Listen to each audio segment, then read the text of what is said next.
4. 자녀에 대한 부모의 사랑. 하나님의 사랑을 받을 수 있는 자리가 어디냐? 사랑은 하나입니다. 그러므로 그 자리 또한 하나밖에 없는 것입니다. 사랑받을 수 있는 자리가 있고 사랑받을 수 있는 길이 있다면 여러분은 가겠어요? 안 가겠어요? 그것이 뭐냐 하면 부모 앞에 있는 자식의 자리입니다. 부모가 자식을 사랑하는 사랑의 그 기원적인 동기는 어디서부터 시작했느냐? 남자 여자를 중심 삼은 사랑은 변하는 사랑인데 거기서 태어난 아들 딸을 중심 삼은 사랑은 왜 변하지 않느냐? 이것은 그 남녀를 중심하는 사랑에서 되어진 사랑이 아닙니다. 변하지 않는 사랑은 행적인 부부의 인연으로 되어진 것이 아니라 종적인 어떤 흐름의 기원을 통하여서 관계되어진 것임에 틀림없습니다. 그런 종적인 주체가 누구냐? 그런 주체를 우리는 하나님이라고 할 수 있습니다. 그 사랑은 부부가 마음대로 할 수 있는 사랑이 아닙니다. 그 사랑 앞에 내가 하고 싶으면 하고 싶지 않으면 안 하는 입장에 서 있을 수 없습니다. 그것은 끊으려야 끊을 수 없습니다. 행적인 인연으로서 어떻게 터치할 수 없습니다. 그렇기 때문에 부모가 자식을 사랑하는 그 사랑은 만고불변입니다. 오늘날 민주사회에 있어서 개인주의 사상이 팽창한 이때에 있어서 자식들이 하는 말이 신시대와 구시대는 차원이 다르다고 하지만 자식들은 그렇게 변했지만 그 부모의 마음은 구시대니 신시대니 부러진다고 해서 너 그러니 나 그러자 하게 안 돼 있습니다. 부모의 사랑은 그렇지 않다는 것입니다. 그것은 동물도 그렇습니다. 새끼를 사랑하는 데 있어서는 자기의 생명을 능가하는 것입니다. 부모의 사랑이 왜 귀합니까? 이는 종적인 사랑이지만 종적인 사랑으로 끝나는 것이 아니라 행적인 사랑이 깃들게 하기 위해 노력하기 때문에 귀하다는 것입니다. 부모의 사랑은 자녀가 그릇될까봐 생활을 통해서 자녀의 길잡이가 되려는 내용을 갖추고 있습니다. 그것은 뭐냐? 종적인 사랑은 반드시 행적인 사랑을 창조하게 되어 있습니다. 부모의 사랑도 이런 원칙에 의해서 하나님의 사랑을 중심 삼고 종행으로 집약되어 이루어진 것입니다. 이렇듯 종행의 요소를 책임진 것이 부모의 사랑이기 때문에 자기의 귀한 것을 그냥 그대로 자식에게 주려고 하는 것입니다. 그냥 그대로 받게 해가지고 행적으로 넓히려고 하는 것입니다. 사랑의 본질은 그런 것입니다. 어머니의 사랑이나 아버지의 사랑은 인간 세계에 있어 가장 위대한 사랑 가운데 하나입니다. 세상에서 큰 위치를 차지하고 있는 사람도 자기 자식 앞에는 꼼짝을 못합니다. 부모의 사랑은 자식 앞에 있어 무조건적이고 무한정입니다. 부모의 사랑은 사랑의 모체이기 때문입니다. 그렇기 때문에 부모의 사랑을 받지 못하고 큰 고아들은 무엇보다 부모의 사랑을 갈구하게 되는 것입니다. 고아들은 잠자는 집이 있고 먹을 것이 있다고 해도 그들 가슴 속에 항상 부족함과 그리움이 있는데 그것이 뭐냐 하면 부모의 사랑입니다. 그러므로 그들이 고아원에서 아무리 즐거운 시간을 보내고 있다고 해도 그것은 진정으로 행복된 시간들이 아닐 것입니다. 어린 고아들은 노래하고 춤추며 놀이를 할 때에도 자기의 부모를 생각하고 그리워하며 잠잘 때나 깨어있을 때를 막론하고 부모에 대한 사랑을 그리워하는 것입니다. 그것은 모든 인간이 사랑의 품속에서 성장하도록 되어 있기 때문입니다. 몇천 년 전에 살던 부모의 자식에 대한 사랑이나 오늘의 부모가 자기 자식에 대해 쏟는 사랑은 똑같은 것입니다. 역사의 변천 가운데서도 변하지 않고 있는 것은 부모의 사랑입니다. 무엇보다 부모의 사랑이 처음인 것입니다. 그 사랑을 동기로 해서 그 사랑에서 원만히 자란 사람이라면 사랑이 어떻다는 것을 알게 됩니다. 아버지와 어머니를 사랑하기 때문에 부모 사이의 사랑이 어떻다는 것을 부모를 두고 배우게 됩니다. 그것이 자식들에게는 둘도 없는 기쁨이 되는 것입니다. 사랑을 채우라는 것은 부모를 가진 자리가 아니고서는 안 되는 일입니다. 한 아들은 부모를 통해서 남자의 사랑도 받을 수 있고 여자의 사랑도 받을 수가 있습니다. 아버지는 세계적인 남성을 대표한 것이고 어머니는 세계적인 여성을 대표한 것입니다. 비단 그 시대뿐만 아니라 역사를 두고 보면 그들은 수많은 역사적인 남성이고 역사적인 여성입니다. 자랑하고 싶은 여인이 있다면 그는 어머니를 들어 자랑하고 싶을 것이고 아버지 입장도 마찬가지입니다. 그러한 자리가 부모의 자리인 것입니다. 세상에 잘난 남성이 있다면 자기 아버지와 비교하게 되는 것이고 잘난 여성이 있다면 그 어머니와 비교를 하는 것이 자녀의 입장입니다. 또 자식의 입장에서 부모를 대하는 마음 역시 마찬가지입니다. 사랑할 수 있는 마음이 있다 할진대 최고의 심정을 기울여 부모를 대하고 싶어 할 것이고 어느 한때든지 그렇게 대해 줄 것이 아닙니까? 이런 것을 생각해 볼 때 부자지 관계는 우주의 근본이 아닐 수 없습니다. 기쁨의 근본이 거기에서 싹틀 것이고 슬픔이 시작된다면 그 이상의 자리가 없다는 것을 우리는 결론 지을 수 있는 것입니다. 부모를 대하는 그 기쁨은 세계를 대표한 기쁨이 되어야 하고 자식을 대하는 기쁨은 부모에게 있어서는 세계를 대표한 욕망을 충족시키는 자리가 아닐 수 없습니다. 다른 문제를 잃어버리는 한이 있더라도 자식에 대하여 행복스럽게 살 수 있는 소망의 자리는 부모 앞에 단 하나밖에 없는 것입니다. 우리가 사랑이라는 것을 중심 삼고 볼 때에 부모가 자식을 향한 사랑의 한계점은 어디일 것이냐?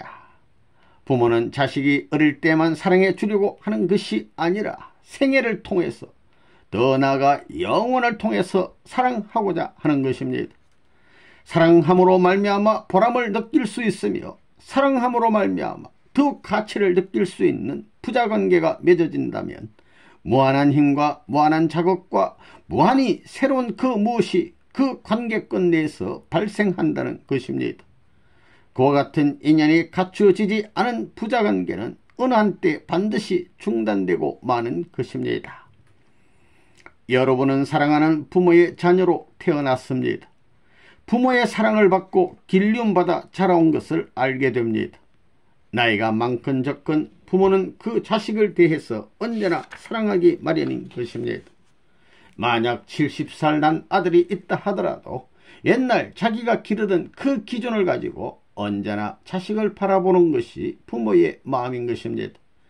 연령이 많아져도 심정은 점점 가까워지고 아들에 대한 책임이 커질수록 아들을 위하는 마음은 더 넓어지는 것을 우리는 세상에서 자식 대하는 인연을 보게 될 때 잘 알 수 있는 것입니다. 그래서 부모 없는 사람이 불쌍하다고 하는 것입니다. 더 나아가서는 고아라고도 합니다. 고아가 왜 불쌍하냐? 사랑을 받으려야 받을 길이 없는 것이요 또 진정한 의미에서 사랑할 수 있는 길도 가질 수가 없습니다. 고아가 보통 사랑과 다른 것은 나면서부터 받아야 할 부모의 사랑을 못 받았고 철들면서부터 부모를 사모하고 동정하고 흠모할 수 있는 심정적 인연을 못 느낀 점입니다. 그러므로 사랑을 중심에서 받을 수 있고 줄 수 있는 그 길은 부모가 처음인 것입니다. 자식에 대한 부모의 사랑은 그냥 그대로 생활적인 인연만을 통해서 하는 사랑이 아니라 뼈골에서 우러나오는 사랑인 것입니다. 잊으려야 잊을 수 없고 끊으려야 끊을 수 없는 사랑의 마음을 부모는 가지고 있는 것입니다. 그래서 생명의 여력이 남아있는 한 부모는 자식을 사랑하는 것입니다. 자식과 생명의 인연이 맺어져 있다는 것을 느낄 때 부모에게서는 자식을 사랑하는 마음이 자연적으로 우러나오는 것입니다. 저 애는 내 아들이니까 사랑하겠다는 의식적인 마음이 앞서서 사랑하는 것이 아니라 그 마음보다도 그 인연보다도 앞선 자기의 생명력이 자식과 연결되어 있기 때문에 사랑하지 않으려야 않을 수 없다는 것입니다. 이러한 사실은 우리들이 가정생활에서 잘 느끼고 있는 것입니다. 어떤 부모에게 아들 넷 있는데 그 부모가 그 네 아들에게 사랑의 차이를 두겠습니까? 맏아들이니까 이만큼의 사랑을 해주고 동생들은 각각 요만큼의 사랑만 받으라고 하며 그 차이를 두겠느냐는 말입니다.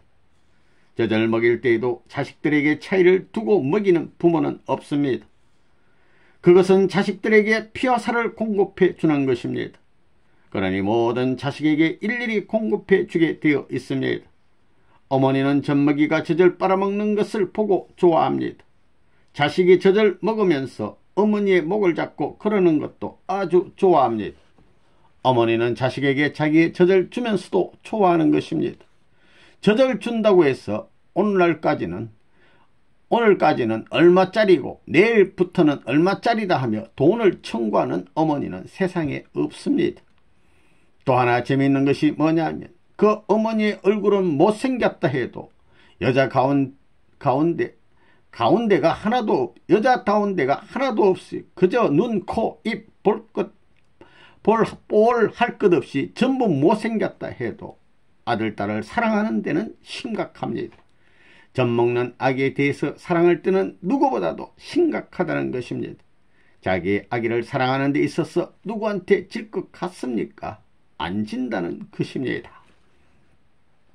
아무리 부모가 고생스러운 자리에 있더라도 사랑하는 자식이 엄마 젖죠 하면 가슴팍을 헤치고 사랑하는 자식에게 젖을 물리는 것입니다.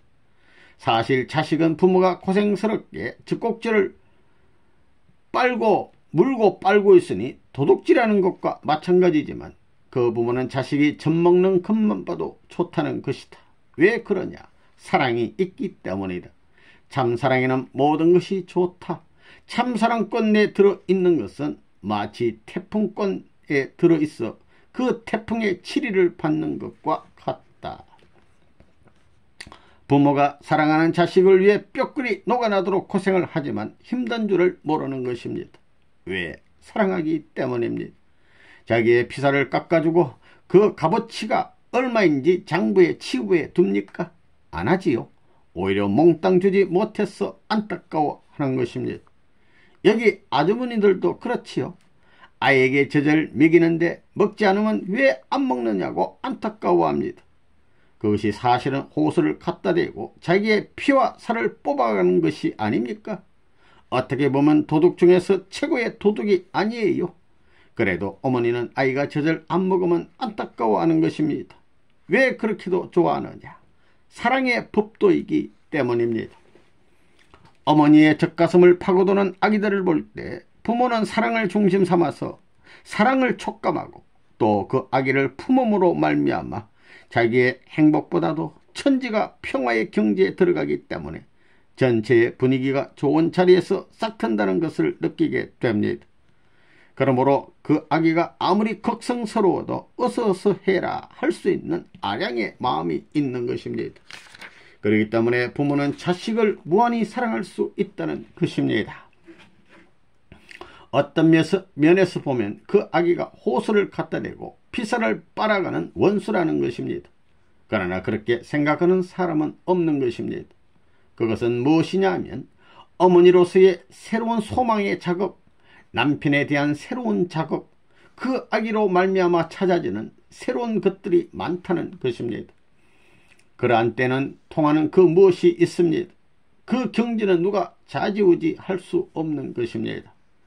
그 말이 무슨 말이냐 하면 절대적인 사랑을 중심 삼아가지고 하나님을 위하고 전체를 위하는 사랑을 가지고 맹세하는 자리는 무엇보다도 강한 기준이 된다는 것입니다.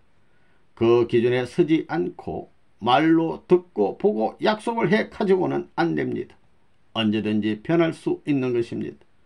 동서남북이 다르고 봄과 가을이 다릅니다.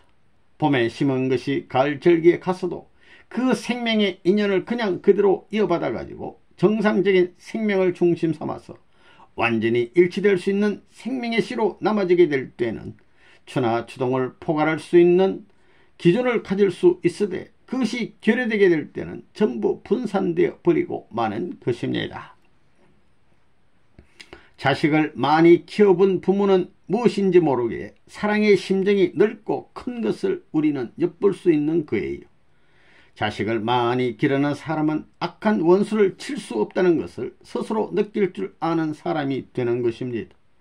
그만큼 무엇인지 모르게 넓은 터전에 서 있고 넓은 법도를 가지고 있는 것을 드러내는 것이 아니겠느냐. 이렇게 보게 될 때 하늘은 최고의 사랑의 주체인 하늘과 나와 관계를 맺는데 지금까지 개인과 가정과 종족과 민족과 국가와 세계를 다 빼놓고 그대와 나만이 사랑하자 이렇게 생각하기 쉬운 것이 아니냐. 하늘은 그것을 바랄 것이냐. 나 하나만을 중심 삼은 그런 길을 바랄 것이냐. 하늘이 부모라면 그 부모는 공평한 마음을 가지고 주체적인 입장에서 공동적인 사랑을 분배하고 싶은 것입니다. 그러한 마음이 있어야 10사람이면 10사람의 부모의 입장이 아니겠느냐. 이것은 당연한 말이 아닐 수 없습니다. 부모는 자기 아들, 딸을 위해서 일합니다. 자기가 먹기 위해 일을 하는 부모는 없습니다.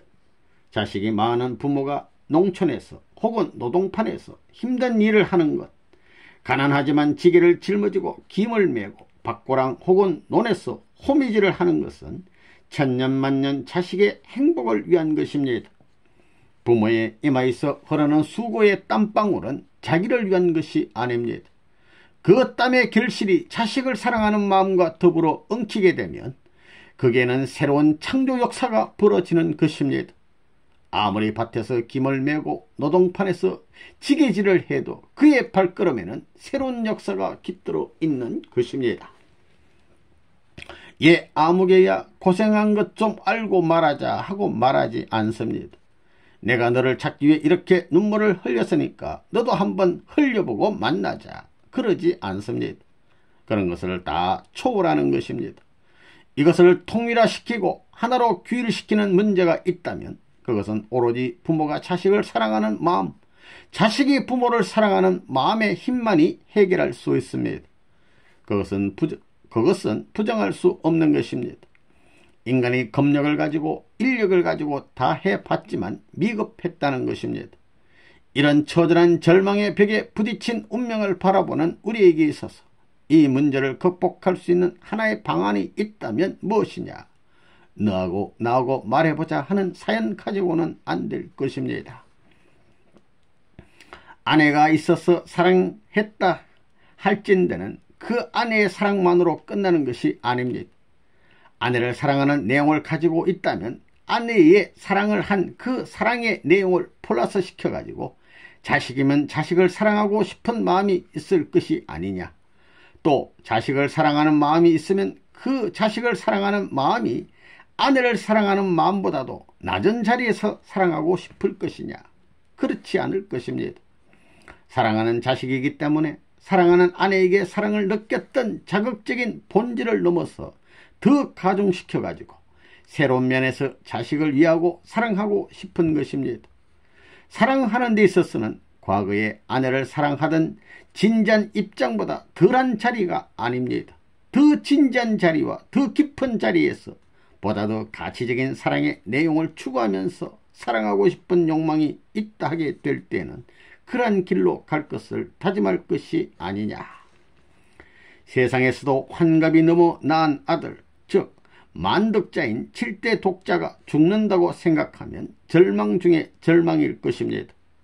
젊으면 또 나을 수 있지만 만덕자로 태어난 그 7대 독자가 잘 자라지 못하고 죽는다면 7대권을 계승하려던 조상들의 마음이 얼마나 애가 타겠어요.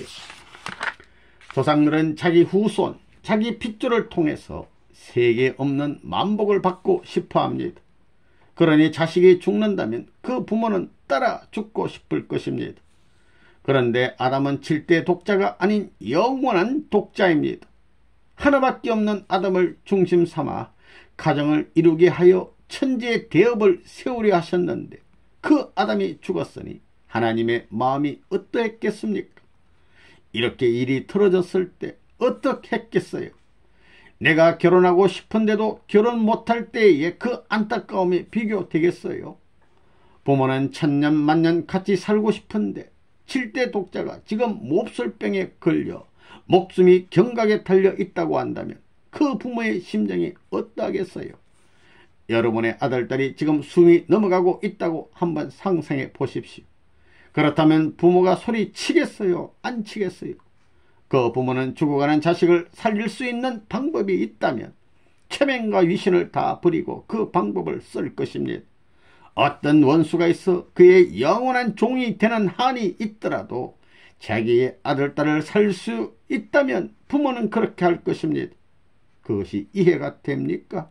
그 자식을 살리는 어떤 방법이 있다 할진데 부모는 위신과 체면을 생각하지 않는다는 것입니다.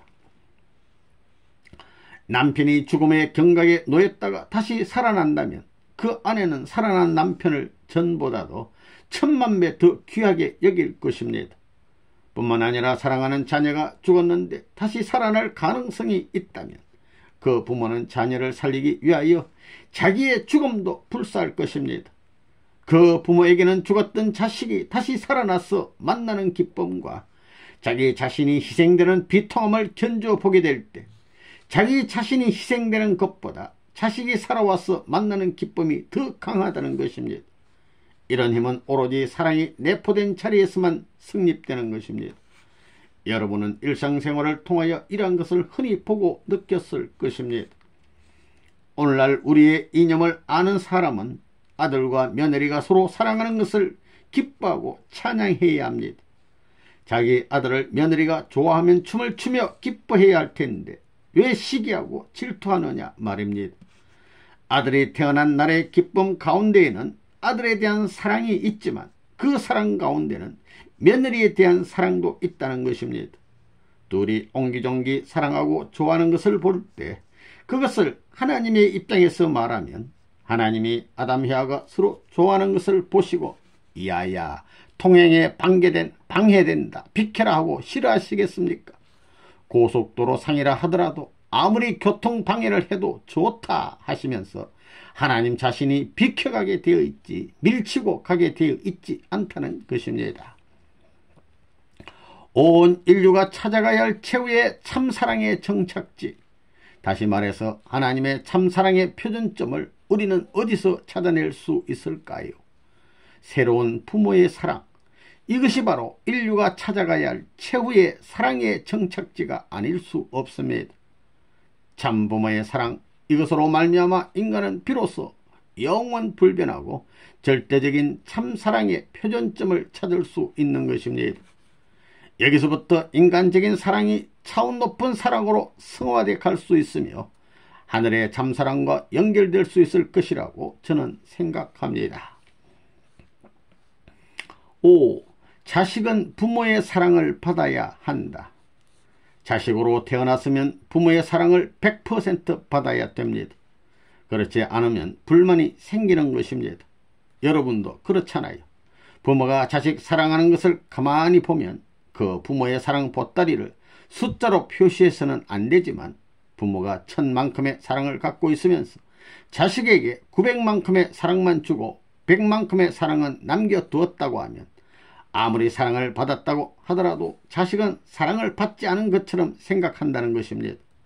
900만큼의 사랑에 나머지 100만큼의 사랑을 다 채워주어야 그제서야 비로소 사랑을 다 받았구나 하고 만족감을 느낀다는 것입니다.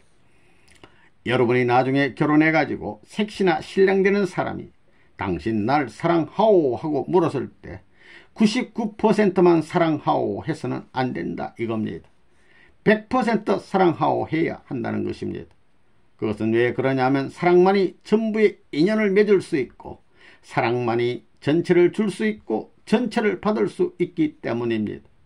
전체를 주고 전체를 받아야 일치가 되는 것입니다. 그래야 하나가 되는 거예요. 여기서 통일이 된다면 완전 통일이 아니겠느냐 말입니다. 미국에서는 갓난아이가 병원 육아실에서 나오면 집에 와서 곧바로 다른 방에 들어갑니다. 아기들은 부모와 함께 자는 일은 별로 없습니다. 그래서 부모의 사랑의 온기를 느낄 수가 없습니다. 또한 모유를 먹이는 일도 별로 없습니다. 부모와 함께 자지 않으면 아이들은 애완동물과 다를 것이 별로 없습니다. 여러분의 자녀를 그렇게 취급해서는 안 됩니다. 두세 명의 애들이 부모에게 와서 함께 잘 때 그것은 아름다운 광경인 것입니다. 그건 좋은 일입니다. 그들을 받아들이십시오. 만약 자리가 없으면 거꾸로 한 머리는 이리로 다른 머리는 반대로 하고 주무십시오. 조금 더 잘 배치해 보세요. 아이들은 몸이 큰 부모의 사이에서 자는 것이 불편하겠지만 기분 좋은 것입니다. 아이들은 부모의 체온을 느껴야 합니다. 현대사회에서 청소년 문제가 대한민국뿐만 아니라 세계적으로 물의를 일으키고 있습니다. 그러면 그들이 그렇게 된 동기가 어디에 있느냐? 그 동기의 80%, 90% 이상이 정서적인 문제에 있습니다. 그것은 부모를 잘 갖지 못한 데에서, 형제를 잘 갖지 못한 데에서, 남녀 관계에서 결여된 사정들이 원인이 되어 그런 결과를 자아냈다는 것입니다. 이런 사실을 두고 볼 때 이 모든 병폐를 시정할 수 있는 기준이 되는 것이 무엇이냐? 이건 역시 가정에 있다는 것입니다. 오늘날 청소년 문제라든가 모든 사회 문제들의 내용을 파헤쳐보면 그 연유가 전부 거기에서부터 비롯된 것입니다. 그렇다고 해서 그들에게 부모가 없는 것이 아닙니다. 부모가 있긴 있는데 부모의 마음이 아들, 딸의 마음 깊이에 있지 않다는 겁니다. 다시 말해서 부모의 정이 자식들의 뼈골에 깊이 다져지지 않았다는 거예요. 그러니 거기서부터 부모 자식 간의 틈이 벌어진다는 것입니다. 마음의 사랑을 갖지 않고 미움을 간직하며 큰다면 커서도 사고를 내기 십상이라는 것입니다. 마음이 곱고 착한 처녀는 시집을 갔어도 좋은 환경을 만들 수가 있지만 마음이 고약하고 심술이 많은 처녀는 시집을 가면 불행해지기 쉬운 것입니다. 우리는 흔히 자신의 불행한 환경을 놓고 왜 나만은 불공평한 가운데 태어났는가 하고 하늘을 원망하는 사람이 많습니다. 그렇지만 그 자신이 만들어낸 환경이라는 것을 알 때 하나님은 정말 공평한 세상을 만드시고 있다는 것을 깨닫게 될 것입니다. 6. 사랑의 채찍. 요한계시록에 보면 차든지 덮든지 해야지 미지근해서는 안 된다고 했습니다. 사랑의 세계에서 미지근한 태도는 안 되는 것입니다. 사랑의 마음을 가지면 매를 들어도 좋다는 것입니다. 자식을 기를 때 사랑을 주었는데도 잃어버렸을 때는 차게 대해줘야 할 때도 있습니다. 여러분이 잘못했을 때 꾸지람을 안 해주면 분별력을 잃게 됩니다. 선생님이 좋아 보여도 한편으로는 어렵다는 것을 알아야 됩니다. 악에 대해서는 무자비합니다.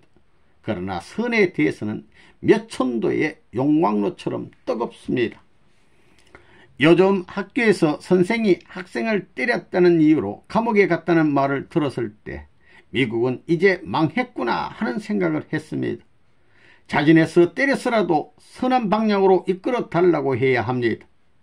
여러분이 선생님한테 얻어맞고 불평하겠는가? 통일교인이 된 것만 해도 억울한데 거기다 얻어맞기까지 한다고 불평하겠는가? 한국의 속담에 미운 사람에게는 밥 한 그릇 더 주고 예쁜 사람에게는 채찍을 들라는 말이 있습니다. 올바른 전통을 이어가게 하기 위해서는 할 수 없습니다. 부모님의 채찍이 아픈 것을 잊고 그 사랑 앞에 눈물 흘릴 수 있는 사람이 되어야 합니다. 사랑을 위해서는 채찍까지도 귀한 것입니다. 사랑 가운데 이루어지는 것은 채찍이든 고통이든 순환길을 나에게 짊어지우든 모든 전부가 귀합니다. 사랑이라고 좋기만 한 것이 아닙니다. 세상에서도 자식이 고단해야 한다고 공부하지 말라는 부모는 진짜 자식을 사랑하는 부모가 아니라는 것입니다. 매를 때려서라도 잠자지 말고 공부하라고 해야 됩니다. 왜 그런가? 지금 잘 때자는 게 아니고 미래에 잘 때자는 것입니다. 부모는 자녀의 미래에 큰 꿈을 걸고 그러는 것입니다. 자기 자녀를 보다 좋은 길로 인도하기 위해 때리는 것이라든가 또한 친구가 나쁜 곳에 가려고 할 때 치는 것은 선의요 사랑입니다. 이런 모든 원칙을 알아서 개인으로부터 모든 것이 선한 기준과 일치되어야 하는데 아직 그렇지 못한 것을 알아야 되겠습니다. 자녀를 낳고 기르는 데 있어서 참사랑으로 낳고 길러야 합니다. 그리하여 가정이 하나 되고 가정을 중심 삼고 나라를 사랑하면 그를 애국자라고 합니다. 그렇기 때문에 부모는 자식의 성장을 지켜보면서 교육을 시키고 올바르게 크라고 사랑의 매를 들기도 합니다. 잘못했다는 이유로 부모에게 꾸중을 듣거나 매를 맞았다고 하여 불만을 갖거나 항의해서는 안 됩니다. 그것을 교훈으로 삼아서 은연중 자중하면서 반성하고 분투 노력하여 잘못된 점을 고쳐가야 할 것입니다. 그런 사람은 바르게 성장하여 하나님이 계시는 센터에 접근해 갈 수 있을 것입니다. 사랑을 가진 부모에게 채찍을 맞거나 꾸중을 듣더라도 그 자식은 기쁜 것입니다. 지난번 선생님이 어떤 사람에게 꾸중을 한 적이 있습니다. 눈물을 흘리더군요. 그 사람이 기억에 남습니다. 다음에도 꾸중 듣고 눈물을 흘리나 보아야지요. 그렇게 3번을 하고 4번째도 눈물을 흘리면 내가 저 사람에게는 꾸중을 못하겠구나 이렇게 생각하지요. 탕감복귀의 길은 그렇게 가는 것입니다. 부모가 자식에게 꾸짖고 나무라는 것은 미움이 아닙니다. 깊은 애정 때문에 그렇다는 것을 여러분도 알리라 믿습니다. 사랑이라는 것을 중심 삼고 채찍이 오가더라도 때리고 나서 통곡하는 부모에 대해서 자식이 덤벼들고 욕할 수 있습니까? 그래서 조화에 양면적 가치를 지는 것이 참사랑입니다. 죽고도 또 죽으려고 하는 것이 참사랑입니다. 여러분이 집에서 부인에게 무슨 일을 놓고 큰 소리를 쳐도 부인은 예 하고 대답합니다. 다른 사람이 누가 그렇게 하겠습니까? 자기 부인이니까 예 하는 것입니다. 만약 이웃 동네 아주머니를 보고 야단을 쳤다면 분명히 화를 낼 것입니다. 그러므로 자기가 관심이 있어서 그 사람을 좋아하면 좋아할수록 깊이 간섭하게 되고 나무라게 되더라도 양심의 가책을 안 받는 것입니다. 그렇지요? 사람이 가까우면 가까울수록 상금을 주는 것이 아니고 이 녀석아 왜 그랬어 하고 도리어 혼을 내게 됩니다. 이웃 동네 총각 같으면 잘못해도 모르는 채 하겠지만 자기 자식 같으면 종아리 걷어 해놓고 때리면서 이 녀석아 그것 잘한 거야 못한 거야 라고 하게 됩니다. 그것은 때리는 것보다도 더 많이 생각해 주기 때문입니다.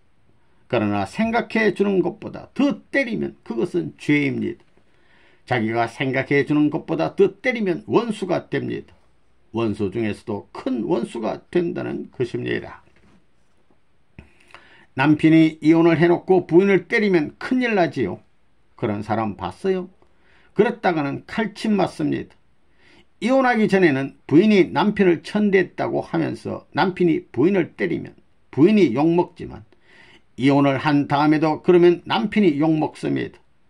남자가 이혼한 후에도 그러다 여자에게 칼 맞아 죽으면 그 자식 잘못하더니 칼 맞고 잘 죽었네 그렇게 말할 수 있다는 것입니다. 사랑한다고 하더라도 몽둥이 든 것보다 더 사랑하지 못하는 자리에서 때렸다고는 전부 다 깨져 나갑니다. 그렇지만 그 이상 사랑하는 자리에서 때리면 괜찮습니다. 즉 사랑을 10만큼 하고 5만큼 채찍으로 때리면 5만큼의 사랑이 남아있으니까 감사하게 생각한다는 것입니다. 자식이 받아들이지 않더라도 자식을 회개시키기 위해서는 옛날 사랑하던 그 사랑보다도 더 큰 사랑을 갖고 나타나서 사랑하게 되면 그 불량배 같은 자식이라도 회개하고 돌아설 수 있습니다.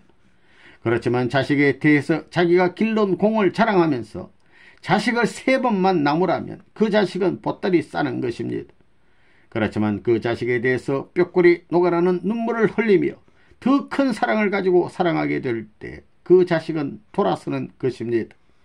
더 큰 사랑은 작은 사랑을 전부 다 소화, 통합시킬 수 있는 주동성이 있는 것입니다. 옛날 6.25 사변이 일어났을 때 피난길에서 내가 이런 것을 많이 봤습니다. 어머니가 5살짜리 자식을 얻고 나섰는데 철이 없으니까 전쟁이 나서 피난 간 줄도 모르고 어디 간다 하니까 콧노래를 부르며 좋다고 따라 나서는 것입니다. 그런데 업고 가다 보니 엄마가 힘이 빠져서 아이를 내려 걷게 하는 것입니다. 그러면 아이는 엄마 싫어, 나 업어주지 않으면 안 가, 업어줘 하는 것입니다.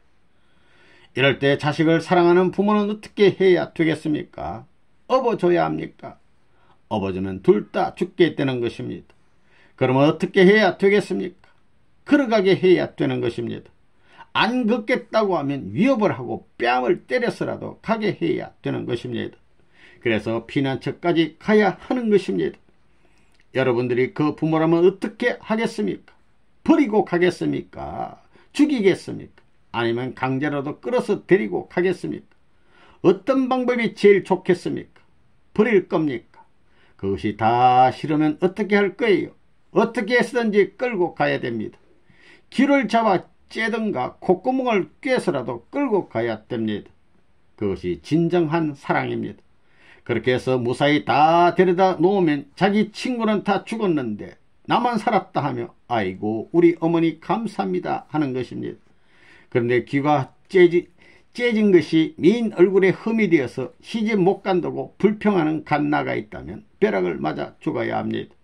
그 찢어진 귀를 보면 볼수록 우리 어머니의 사랑이 위대했구나, 부모의 사랑이 무섭구나 하는 것을 천년만년 자기 부모를 존경할 수 있는 표적으로 삼는 것입니다. 여러분은 선생님이 밥만 먹고 나면 우리를 고생시키려 한다고 하지요? 그래요? 나는 여러분들에게 정이 없습니다. 일 시킬 때는 정이 없습니다. 그러나 같이 살 때는 정이 있다는 것입니다. 일을 시킬 때는 무자비하게 코를 깨서라도 끌어내야 합니다. 힘들어서 못 가겠다고 하면 발로 차고 몽둥이로 때려서라도 내몰아야 하는 것입니다. 이것이 정당한 방법입니다. 이 말이 이해됩니까? 저기 할아버지 이봉문 장로 이해됩니까? 예, 이해됩니다. 백수 노인도 때려 몰아서라도 가도록 해야 됩니다. 몇십 년을 같이 살던 할머니한테 신뢰가 되더라도 가게 해야 되는 것입니다. 이것이 우리가 해야 할 일입니다. 왜 그래야 되느냐? 하나님의 최고의 사랑을 받을 수 있는 끝내에 들어가기 위해서입니다. 지금까지 어떠한 종교인도 넘지 못했던 그 기준을 넘고 어떠한 단체도 드리지 못했던 정성을 들여서 어떠한 나라도 갖추지 못했던 그 나라의 형태를 갖춰가지고 하나님이 지금까지 사랑하고 싶어도 어떠한 단체를 사랑하지 못했고 어떠한 나라를 사랑하지 못했고 어떤 세상을 사랑하지 못했던 그 사랑을 몽땅 독차지하기 위해서입니다. 그렇기 때문에 이것은 정당한 교육 방법이요, 정당한 작전인 것입니다. 여기에 이 있어요? 그렇게 해가지고 망하거든 복수하라는 것입니다. 나는 그렇게 살아왔어도 망하지 않았습니다. 7. 후손을 위해 정성 들이자. 하나님이 찾아 나오시는 그 가정의 기준이 여러분 자신의 가정에만 국한된 것이 아닙니다. 하나님이 찾아 세운 가정은 세계로 갈 수 있다는 거예요. 국가를 대표할 수 있고 세계를 대표할 수 있고 하늘을 대표할 수 있는 가정을 만들기 위해서 찾아 나온 걸음이 축복의 걸음이기 때문에 하늘 부모의 가정을 통해서 축복을 받아야 합니다. 그리고 축복을 받고 난 후에 정성 들이는 가정으로서의 정상적인 길을 갈 때에 그 아들, 딸은 통일교회의 대운을 타고날 것입니다. 그 아버지와 어머니가 아무리 못났다 하더라도 그들의 자녀들은 하늘의 운세를 타고난다는 거예요. 그러니 하늘의 운세를 타고날 수 있는 후손을 어떻게 남기느냐? 그것은 부모가 정성 들이는 기준에 따라 그 내용이 결정된다는 것을 알아야 됩니다.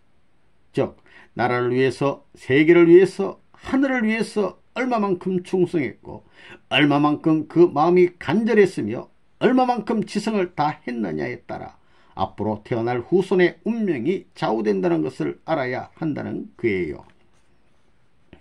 하나님이 바라는 가정, 교회가 바라는 가정, 여러분이 바라는 가정, 그런 가정에서 정성을 들여 태어나는 자손은 잘 태어날 것이다.